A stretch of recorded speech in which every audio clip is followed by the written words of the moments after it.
Hi, I am Marcy Hill, and today on What Matters to Miss Marcy, I am talking to Miss Beverly Mahone, subject matter expert on boomers and millennials at work. And how are you today, Miss Beverly? I'm doing great. How are you? I am fantastic. And I wanted to speak to you because I need to be honest. I feel like a stepchild. I'm a Generation Xer, and every time I read something, I look at the news, everything is about millennials and baby boomers. And I told my mother, I said, I know somewhere in there, Generation X is relevant, but I just don't see it.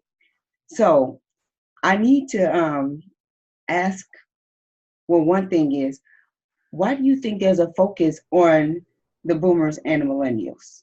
Well, let me start out by saying this. The Generation X really has been silenced. And that is because nothing really, well, I shouldn't say nothing really big has happened with the generation, but the boomers were the largest generation ever. And then the millennials came in and they became the largest ever. What happened with Generation X is during that time period, there weren't as many babies being born. So you've got the baby boomers, who were the greatest generation ever, according to some people. I debate that. And then you've got the millennials, who were the highest number of people going to college for their generation. So that's why you've got the competing factions here. Generation X just got squeezed in the middle because number one, there's not as many of them. And number two, not as many of them went to college as they did in the baby boomer generation and in the millennial generation. So kind of squeezed in there. Thank you for explaining that. It doesn't make me feel better as a Well, stepchild, but I understand. Well, I'm not trying to make you feel bad, but just so you understand, is that there's not a whole lot of hoopla with Generation X just because of those statistics. Okay. And I read your book, The Baby Boomer and Millennial Divide, Making It Work at Work. Uh-huh. And this shed a little light on it. It did make me feel better, but I said, thank you, Bev. Okay. Was there anything in particular that caused you to write this book? Yes, I'm so glad you asked that question. Let me tell you, in 2015, I believe it was, I for financial reasons, I had to go back to work. I was trying to be an entrepreneur, and you can pay one bill, but if you can't pay them all, you got to figure it Right. out. So I said, okay, well, I need to get back in the workforce. So where do I begin? Because I had been out of the workforce since 2006. So you're talking about all these years later that I'm now trying to get back in. Things have changed. I mean, it was like, okay, everything you do now is online. Back then, you just walked in with a resume in your hand, and if you got lucky, somebody would interview you, look it over, or set up an interview or something. But everything was online, so I had to adjust to that. And then once I did get, and I'm not going to mention the company that I ended up working with, but once I got into the interview, the whole interview process had changed. They were asking all these behavioral questions. And I'm like, well, don't you want to know about my experience? Don't you want to know this? This is what I can bring to the table. They didn't want to know that. They wanted to know, Um, well, if a coworker um, is not pulling their weight and it seems like you're doing all of the work, how would you respond? And I was like, I don't even know. I didn't even know how to answer the question. And then did say it was no right or wrong. Okay. So I got hired, and 99, well, maybe 98% of my coworkers were millennials. wow. And that was a culture shock for me. And what was even more of a culture shock is that, you know, my generation, when we came to work, we came dressed. We came in business suits or, nice dresses, not church dresses, but, we looked like we were going to work. Millennials came in jeans and khakis and polo shirts. Sometimes they came in flip-flops. And I had a hard time dealing with that. I had a really tough time. And the millennials kind of initially looked at me as being kind of like stuffy, kind of like I thought I was all that. But that was just who I was. I mean, it wasn't an air, but that's just who I was. So anyway, so I muddled through it. And then one day, I kid you not, I was in the shower and I was just, have my little conversation with God. And I was asking kind of like, where should I go with this? What direction do I need to be going in at this point? And it came to me, you're in the perfect spot right now to write a book about the generational divide between boomers and millennials. And what better place to do it and except for that environment that you're in. So I went to work that morning. I sat down at my desk and I started writing. Now I was supposed to be on the phones because I was working in a call center. And I was on the phone too, but in between calls, I was writing. I was looking at my coworkers and I was making notes about them and having conversations with them. And all of a sudden, it just came.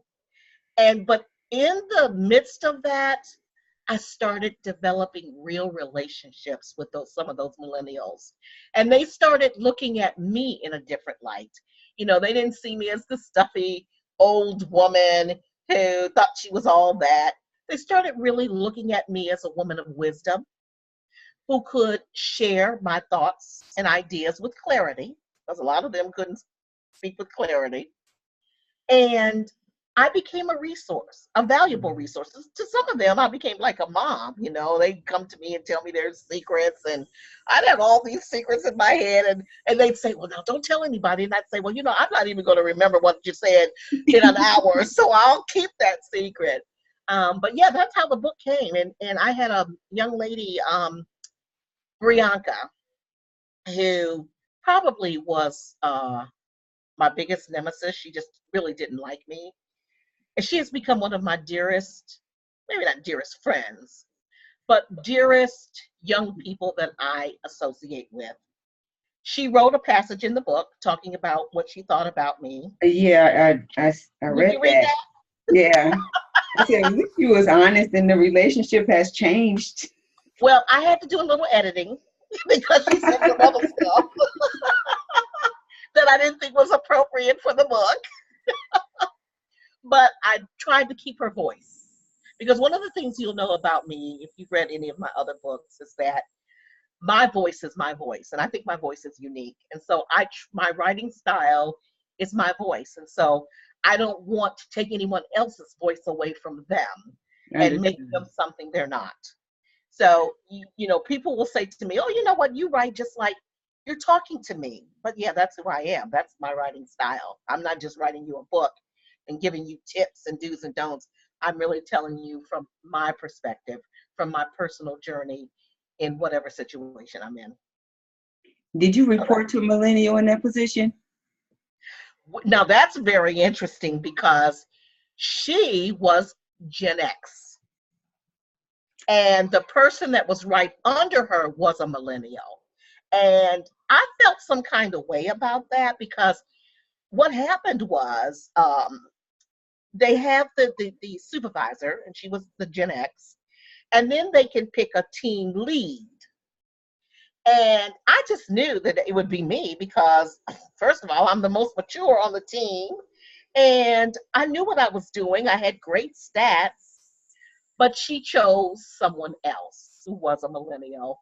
Now, I felt some kind of way, I'm not going to lie, but she ended up being a great team lead. She was fun, and she gave me a lot of leeway because I think she knew.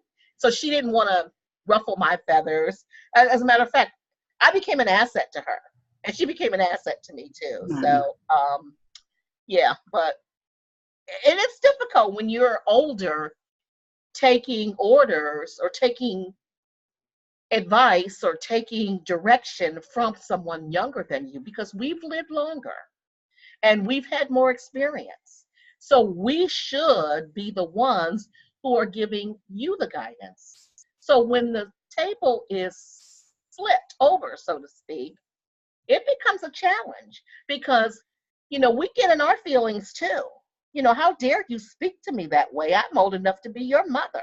Right. Don't you ever do, but you can't say it because they're your supervisor and then you're being insubordinate. So, you have to dance on eggshells when you're in those situations, because if you don't, now, if it were me, the supervisor, and she was the person under me, the Gen X and the millennial, yeah, I could talk any way I want to, but Right. I've got the experience that I could do that. But you can't talk to me that way, you see?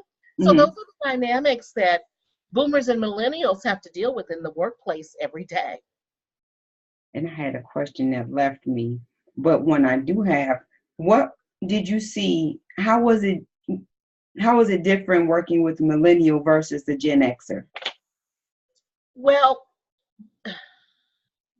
the Gen Xer was a little more serious because they saw it more as a career Okay. opportunity. Millennials, hey, I'm in this job until I get another one, till I get a better one. So they weren't thinking career. Gen X's were thinking career, because hey, if you're in your 30s and your 40s at this point, are you going to want a job hunt in your 50s? No, you want to think about maintaining a good, reputation in the company and possibly moving there. Millennials, at least in this particular job, were like, hey, as soon as another job comes along that's paying more money or gives me better conditions or better benefits, I'm gone. And that was the attitude. And it was a revolving door all the Really? time. Yeah. Oh, yeah. Oh, yeah.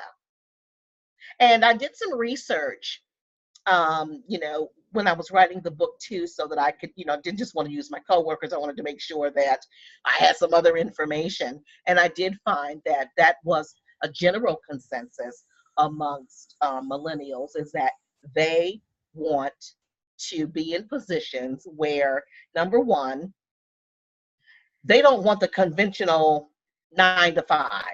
Why do I have to come in here at 9 to 5 like, baby boomers have been doing it for years and years? If I don't want to come in until 10 o'clock, or if I want to work from home, why can't I do that as long as I get my job done? And so when those opportunities come up with other companies, they want to jump at those. One of the big issues with the company that I was working with is that we did not have great insurance benefits at all. They sucked, as a matter of fact, and you would think they would be better considering the company that I worked for. But millennials were saying, well, I want a health club membership. So as soon as I find a job, a company that gives health club memberships, I'm out of here.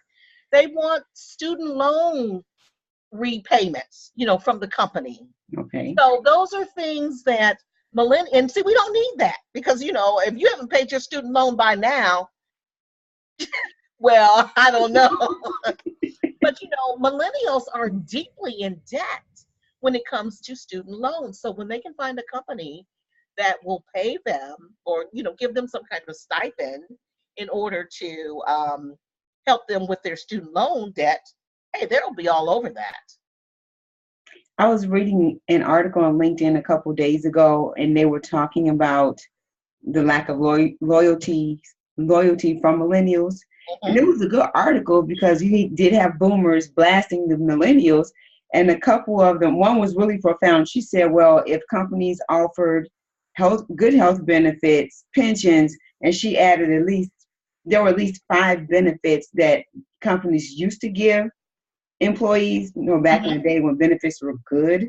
Really good. Mhm. And then she said you would not have so much turnover. That's right. But that's what you're giving, that's what you're offering us. So we have to go and feed ourselves because we can't rely on companies to do it.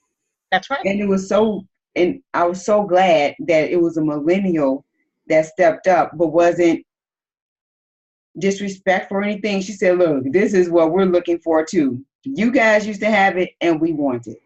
That's And right. in this respect, it was respectful.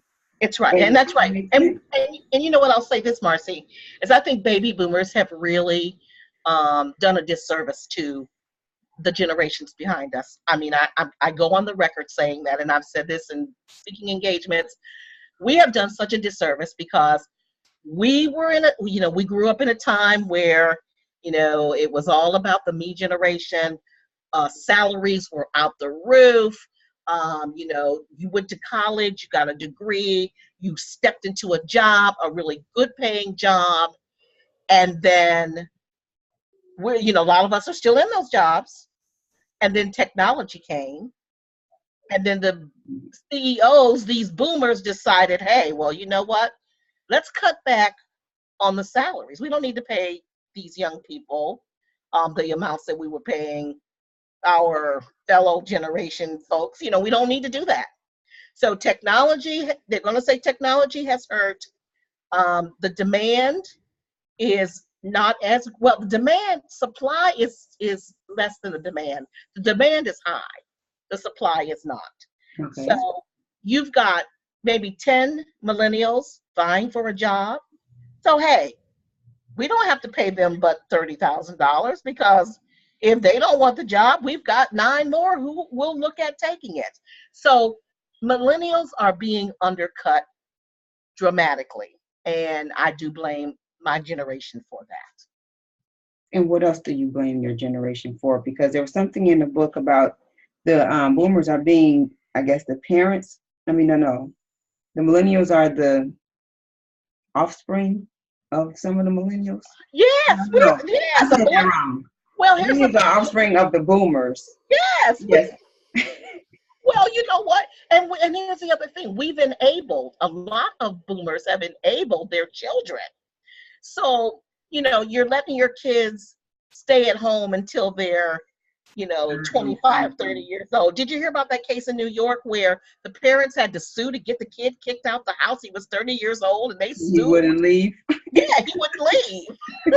You know, so what's up with that? And but we've enabled our children and we've not allowed them to branch out, fall down, and get back up on their own. What we've done is we've held on to them.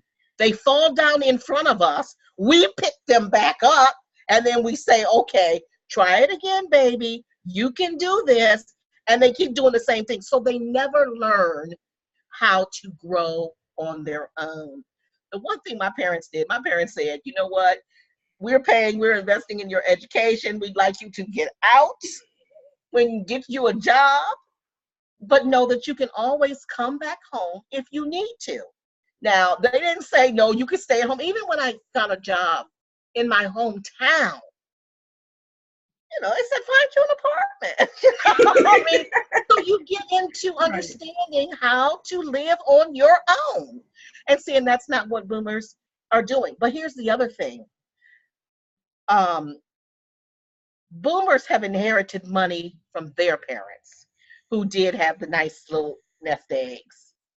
But boomers aren't sharing it with their kids. They're saying, you know what, you didn't make this money, you didn't earn this money, and you will not get this money. And that's becoming more and more of a trend. I just wrote a blog post about this not long ago about they interviewed a number of baby boomers who um, were making upwards of $250,000 and had these beautiful 401ks. And they basically said they're keeping the money. They're not giving it because they don't want their children to feel like they're privileged or entitled to the money. But yet, when you am and you don't give them wings to get up on their own and fly, then what else are they going to have? Because Warren Buffett said he wasn't leaving his money to his children. Right. So, but he's already probably spoiled them already. So I didn't really get that one because I said, well, if you have that much money left, adopt me, okay? I'm here. That's so funny.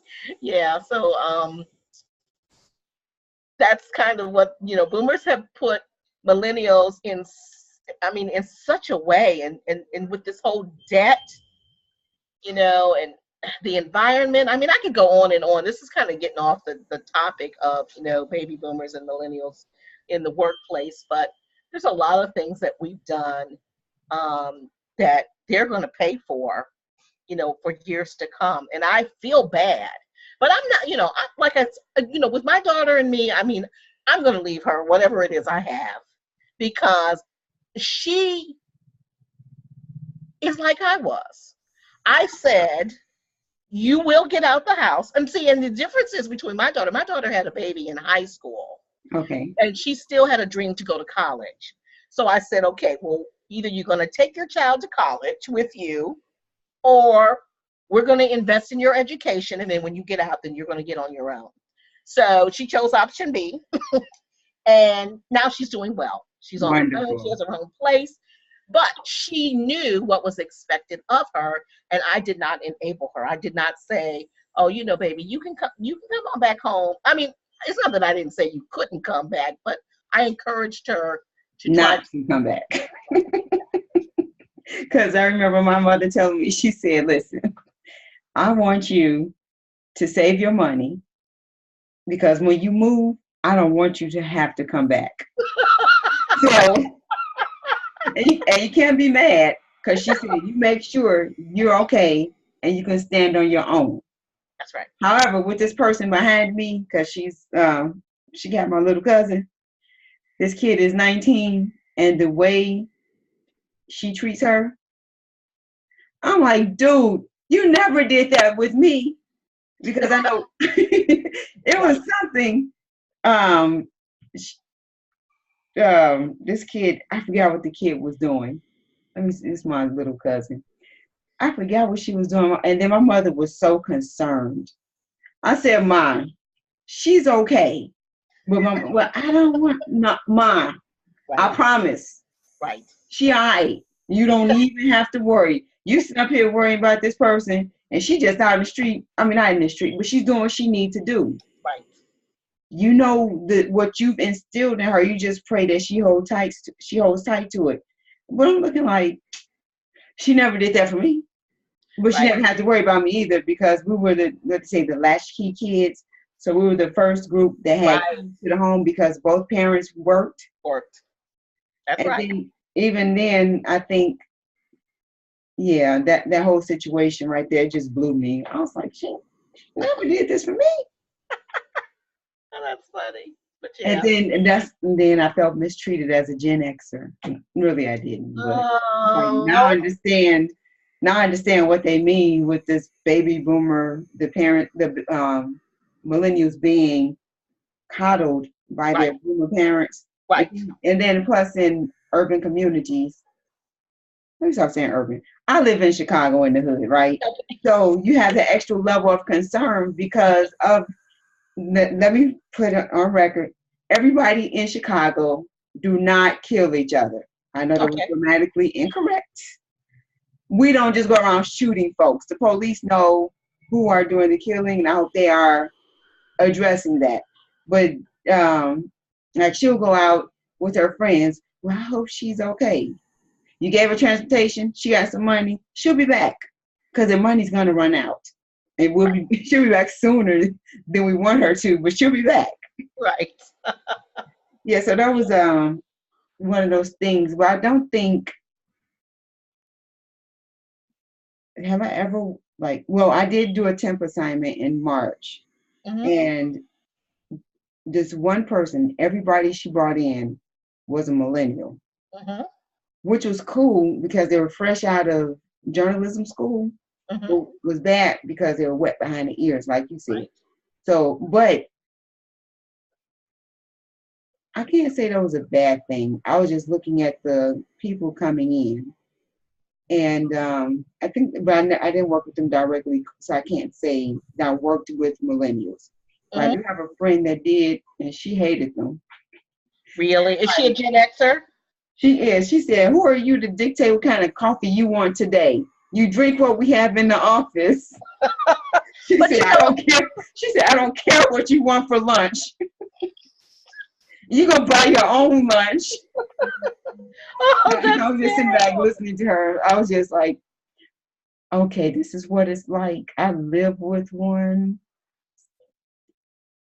But let me just elaborate a little bit on that, because here's where I think there's also a disconnect with millennials and baby boomers in the workplace. There's some really smart millennials who do come into the workplace with some really great ideas. I mean, and they're eager to share their ideas, maybe to a fault, but they don't understand the hierarchy. And see, and that's where It baby boomers do it to a fault. You got to go through the protocol. You go to the supervisor, then you go to the manager, and then you go to this person and that. And, millennials are saying, hey, just let me get to the person that makes the final decision. Let me share my idea with them. And then if they say no, then that's fine. And what companies are missing out on is the fact that there may really be a diamond in the rough, and they're ignoring them because of the hierarchy. okay. Because the baby boomers are still in charge for the most part. They're still the managers, they're still the supervisors for the most part. So when young people do come in with those great ideas, they tend not want to hear them, because if the old saying, if it ain't broke, don't fix it, you know, Hmm. hey, we've been doing it this way for the past 20 years and it's been working. What new idea could you possibly have that's going to make it any better? And they shut down. Boomers shut down. Managers don't want to hear that. So, and I think millennials do get frustrated about that, because you know what? There was some idea. I'll tell you, my co-author, Chris and I sat down one day, and because we were on the same team, and we had a conversation about baby boomers and millennials. And he just started sharing some of his thoughts. And then I started sharing some of my thoughts. And it was really like, wow. And so we didn't really do anything with that. So a couple of years go by, or maybe not a couple of years, maybe a year goes by. And I thought, after this, I thought about the book. I thought, I need a millennial perspective, because I couldn't just write the book for myself. I needed a millennial perspective so that it gives both, thoughts.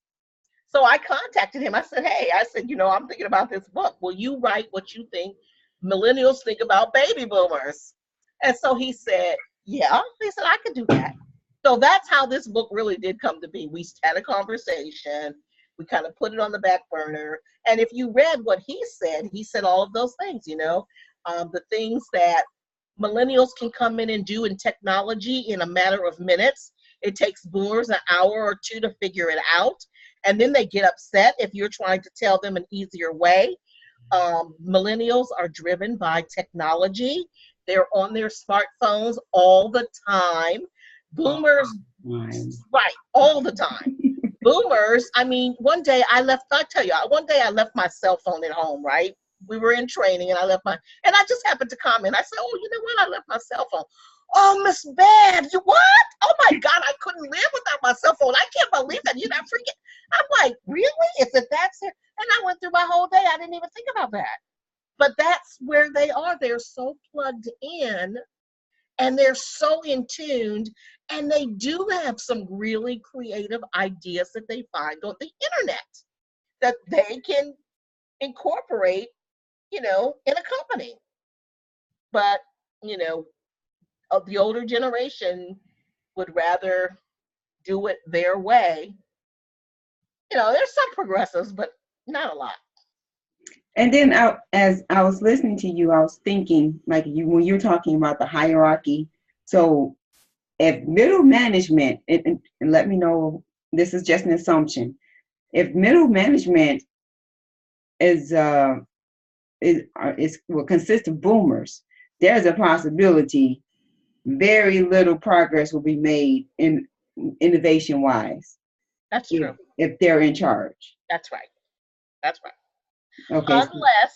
Unless that The only way that that would change is if a millennial comes in and sucks up to them, kisses, what, and then the boomer gets the credit.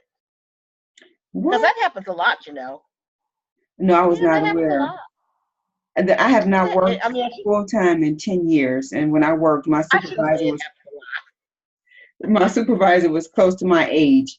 So I lot. Oh, don't know. yeah, I shouldn't say it happens a lot. That's probably not fair because somebody watching this will say, "Where'd she get that from?" No, that's probably not fair. But what I will say is that if a millennial can develop a relationship with a boomer who is in middle management, I mean, really develop a professional relationship, yeah, there's a way to cut through, but it's rare. It's very rare. Thanks for the warning. Because I told you I was looking for work at the beginning of, prior to our conversation. So I will inquire about that during interviews. Like, who's middleman? Who am I reporting to in this Yeah, who case? are you reporting to? Now, if you're reporting to a millennial, uh, that that could be a little touchy too, because see, if you're reporting to a millennial, then they're going to all automatically assume that there's things that you just don't know.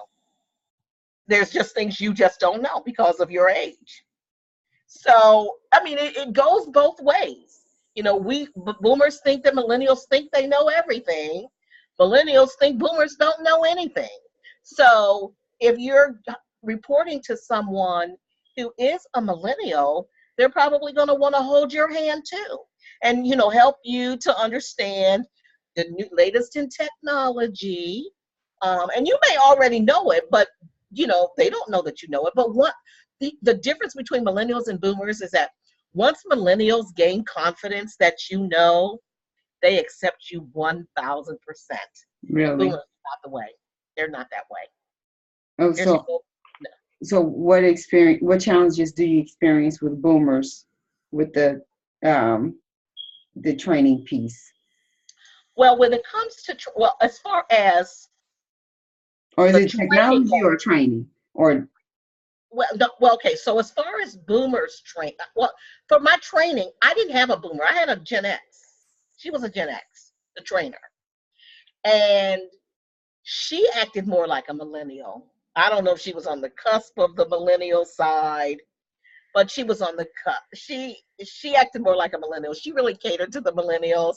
And there were three boomers in the training class, and they all addressed us by Miss Bear, Miss Angela, Mr. Lee. Uh, and they made you feel old, even though I understand it's a sign of respect. I understand that. But, if we're all supposed to be equal, you could just call me Beverly. I mean, and I think those young people had a difficult time doing that. And I personally do. I'm sorry, go ahead. I say I personally do because when in my Toastmasters group, we have some people that are 70. They don't look 70, and Hmm. it took a minute for me to get comfortable calling them by their man. You're 70. You're old enough to be my grandmother. Right, So it took a minute because that's not how I was raised. And right. even in the workplace, yeah, we're supposed to be equal, but we're just there. But respectfully, Yes, you're still Miss. right, exactly. And so my supervisor called me Miss Bev all the time, all the time. I mean, she never, ever called me Beverly. I would have preferred she called me Miss Mahone as opposed to Miss Bev, because I feel like there's some kind of slave thing going on, But yeah, so you deal with that too, and then it does separate you from everyone else because they're acknowledging that you're older than them, even though they're your boss. Wow, I never thought about that. But like I said, I haven't had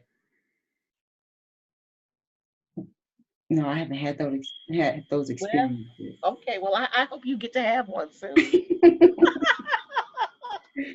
But I look at like one day my little cousin came home and she said, "Oh, we're crazy." Well, that's nothing to look forward to. Somebody has to work with crazy.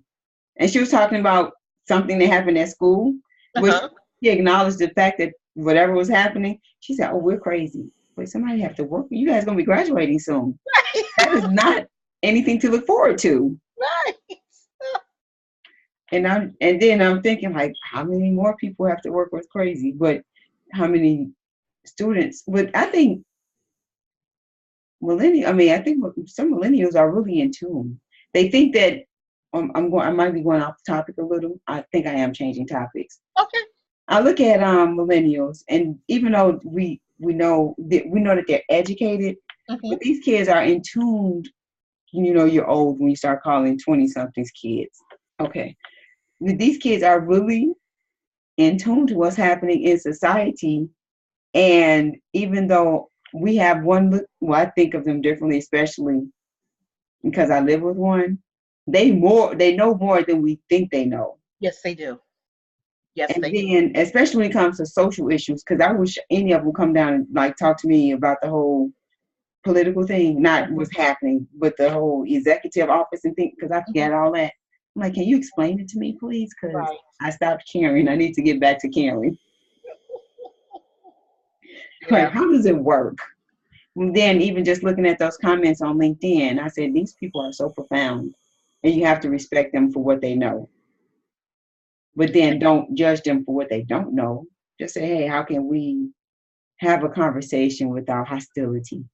Exactly. And another thing about the differences between boomers and millennials is that boomers bring their biases. One of the things that I have discovered as baby boomers have gotten older, a lot of them have become much more conservative. So they bring their biases in with them. Millennials, we were once very carefree, spirited. I mean, Woodstock, the whole Vietnam, make love and all this other stuff. But as we got older and we mellowed out, we became conservative. And with that conservatism, those biases, whatever they might be, because it's not always all about race, because they have other biases, start to settle in. Millennials, on the other hand, have grown up in a much more diverse world. The world didn't look anything like it looked even when I was growing up. I mean, I was right on the fringe of the end of segregation, so I got to blend in, so to speak, um, in white society. But millennials, unless their parents are like really wealthy and they're in private school, millennials are really in a diverse world, and that's what they know because that's how the world has looked to them. And it's only the influences of maybe their baby boomer parents that have made them see things differently than they would otherwise. Because your parents can influence you one way or the other. There was a county commissioner down in Texas. He's a Mm-hmm. boomer who put in his will that his children would not be able to have access to their trust fund if they married someone other than a white man.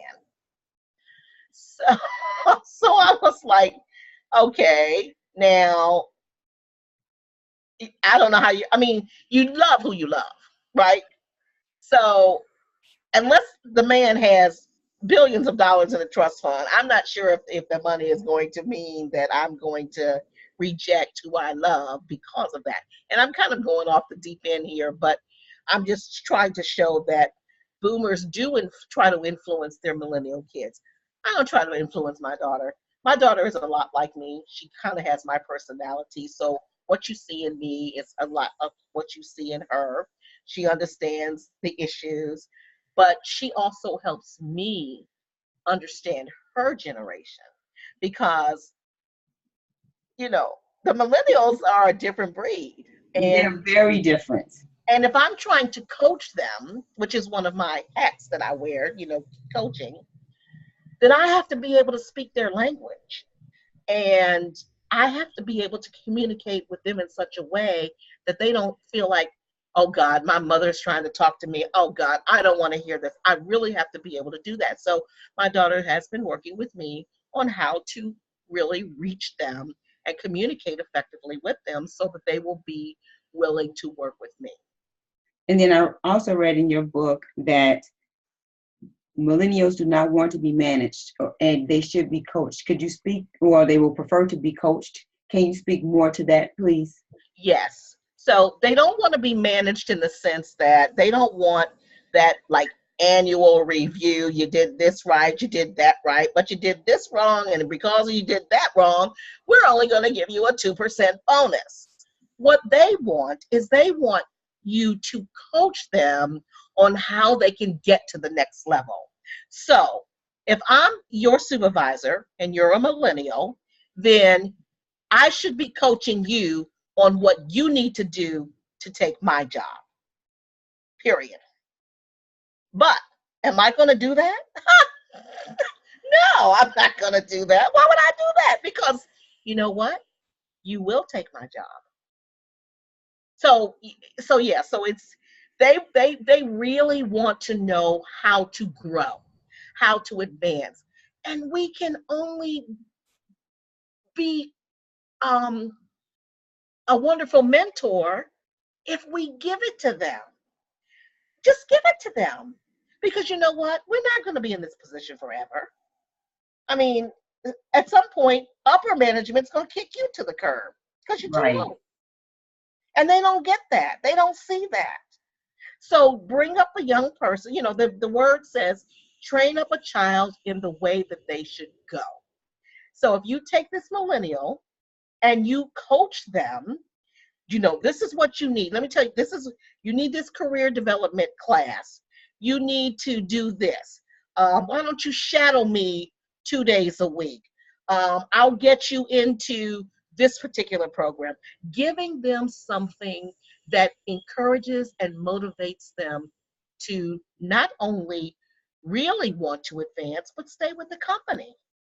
Because if you don't, you're going to lose them. It's going to be another revolving door. And during the course of your research, did you find anything about how much companies lose because of turnover by millennials? You know what I did? I'm not sure if I put that in the book or not, but I did. It is millions of dollars because what tends to happen is companies have these training programs anywhere from 4 to 8 weeks. Now, 8 weeks is a long time. So by the eighth week, or somewhere after the third or fourth week, millennials start dropping out because they're like, I don't need this hassle. I don't want this job. This is not even worth my time. So they're constantly having to replace them when they leave. And by the time the 8 weeks is over, you're going to start back from square one.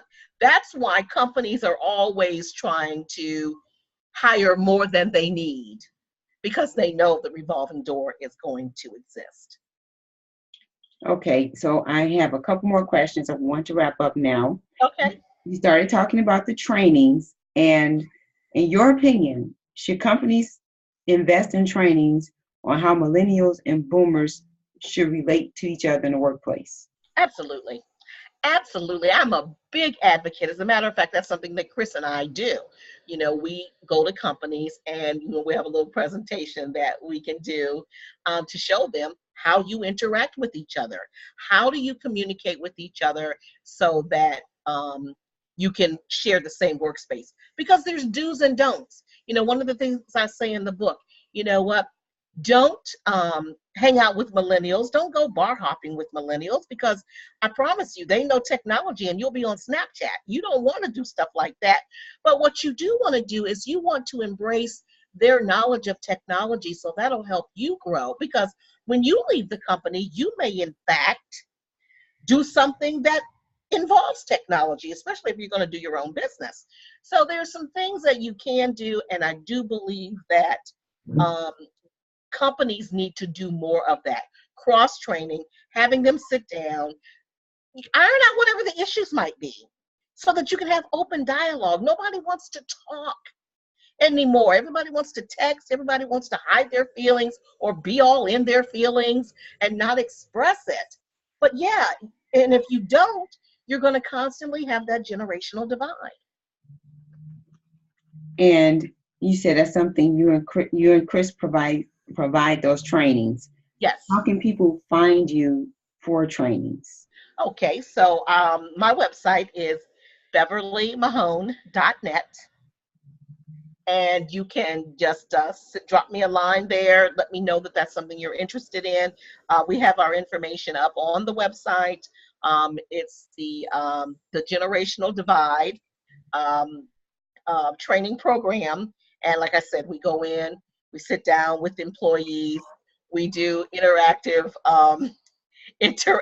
like role playing so that they can see the dynamics that go on and that can go on.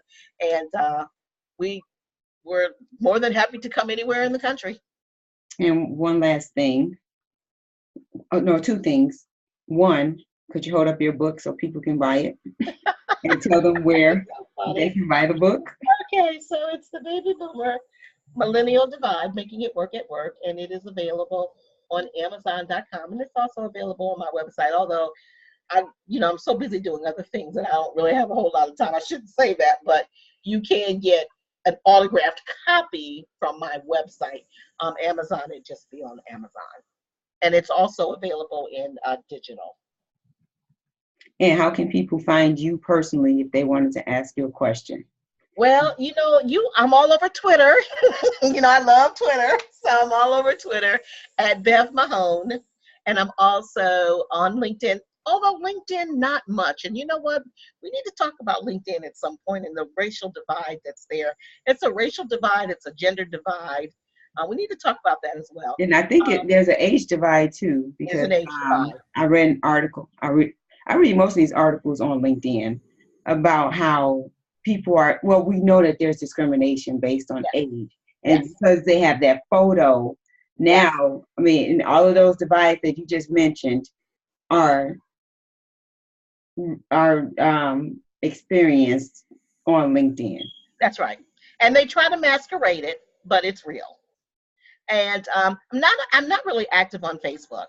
So the best place to really get me is on Twitter, or you can just email me, and my email address is bmahonegibbs, Gibbs, @gmail.com. Okay, well, that wraps up our conversation. Thank you for your time, Bev. Okay, you're very welcome. Thank you for inviting me. This has been fun. I enjoy learning about, as the stepchild, Generation X stepchild, I enjoy learning more about why our generation has been silenced. But here's the thing. This is what's going to happen, is that the millennials are going to step over Gen X. That's you watch it. And that did not make me feel better. I'm not trying to make you feel bad. I'm not trying to make you feel bad. No, I'm okay with that. I already know. Okay. What did Michael Jackson say? They don't really care about us. I get it. Okay. I totally get it. No, but thank you for sharing that information. So that gives us a better understanding. And just remember, you can buy Bev's book and also contact her for training. Yes. Okay, you have a good evening, Bev. Thank you. You too. Bye.